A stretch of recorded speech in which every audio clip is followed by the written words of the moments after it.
श्रीराम चतुश्चत्वारिंशः सर्ग। सुमित्रा का कौसल्या को आश्वासन देना। नारियों में श्रेष्ठ कौसल्या को इस प्रकार विलाप करती देख धर्मपरायण सुमित्रा यह धर्मयुक्त बात बोली। आर्ये, तुम्हारे पुत्र श्रीराम उत्तम गुणों से युक्त और पुरुषों में श्रेष्ठ हैं। उनके लिए इस प्रकार विलाप करना और दीनता पूर्वक रोना व्यर्थ है। इस तरह रोने धोने से क्या लाभ। बहन, जो राज्य छोड़कर अपने महात्मा पिता को भली भांति सत्यवादी बनाने के लिए वन में चले गए हैं, वे तुम्हारे महाबली श्रेष्ठ पुत्र श्रीराम उस उत्तम धर्म में स्थित है जिसका सत्पुरुषों ने सर्वदा और सम्यक प्रकार से पालन किया है तथा जो परलोक में भी सुखमय फल प्रदान करने वाला है। ऐसे धर्मात्मा के लिए कदापि शोक नहीं करना चाहिए। निष्पाप लक्ष्मण समस्त प्राणियों के प्रति दयालु हैं। वे सदा श्रीराम के प्रति उत्तम बर्ताव करते हैं, अतः उन महात्मा लक्ष्मण के लिए यह लाभ की बात है। विदेह नंदिनी सीता भी, जो सुख भोगने के ही योग्य है, वनवास के दुख को भली भांति सोच समझकर ही तुम्हारे धर्मात्मा पुत्र का अनुसरण करती है। जो प्रभु संसार में अपनी कीर्तिमयी पताका फहरा रहे हैं और सदा सत्य व्रत के पालन में तत्पर रहते हैं, उन धर्म स्वरूप तुम्हारे पुत्र श्री राम को कौन सा श्रेय प्राप्त नहीं हुआ है। श्री राम की पवित्रता और उत्तम महात्म्य को जानकर निश्चय ही सूर्य अपनी किरणों द्वारा उनके शरीर को संताप नहीं कर सकते। सभी समयों में वनों में निकली हुई उचित सरदी और गर्मी में युक्त सुखद एवं मंगलमय वायु श्री रघुनाथ जी की सेवा करेगी। रात्रि काल में धूप का कष्ट दूर करने वाले शिथिल चंद्रमा सोते हुए निष्पाप श्री राम का अपने किरण रूपी करों से आलिंगन और स्पर्श करके उन्हें आह्लाद प्रदान करेंगे। श्री राम के द्वारा रणभूमि में तिमिध्वज मतलब शंबर के पुत्र दानवराज सुबाहु को मारा गया देख विश्वामित्र जी ने उन महातेजस्वी वीर पुत्र प्रदान किए थे। वे पुरुष सिंह श्री राम बड़े शूरवीर हैं। वे अपने ही बाहुबल का आश्रय लेकर जैसे महल में रहते थे, उसी तरह वन में भी निडर होकर रहेंगे। जिनके बाणों का लक्ष्य बनकर सभी शत्रु विनाश को प्राप्त होते हैं, उनके शासन में यह पृथ्वी और यहाँ के प्राणी कैसे नहीं रहेंगे। श्री राम की जैसी शारीरिक शोभा है, जैसा पराक्रम है और जैसी कल्याणकारिणी शक्ति है, उससे जान पड़ता है कि वे वनवास से लौटकर शीघ्र ही अपना राज्य प्राप्त कर लेंगे।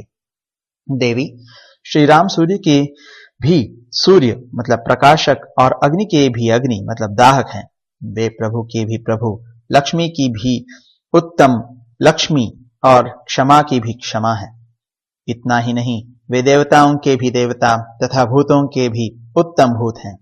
वे वन में रहे या नगर में, उनके लिए कौन से चराचर प्राणी दोषावह हो सकते हैं। पुरुष शिरोमणि श्री राम शीघ्र ही पृथ्वी, सीता और लक्ष्मी इन तीनों के साथ राज्य पर अभिषिक्त होंगे। जिनको नगर से निकलते देख अयोध्या का सारा जन समुदाय शोक के वेग से आहत हो नेत्रों से दुख के आंसू बहा रहा है। कुश और चीर धारण करके वन को जाते हुए जिन अपराजित नित्य विजयी वीर के पीछे पीछे सीता के रूप में साक्षात लक्ष्मी ही गई है, उनके लिए क्या दुर्लभ है। जिनके आगे धनुर्धारियों में श्रेष्ठ लक्ष्मण स्वयं बाण और खड्ग आदि अस्त्र लिए जा रहे हैं, उनके लिए जगत में कौन सी वस्तु दुर्लभ है। देवी, मैं तुमसे सत्य कहती हूँ, तुम वनवास की अवधि पूर्ण होने पर यहाँ लौटे हुए श्री राम को फिर देखोगी।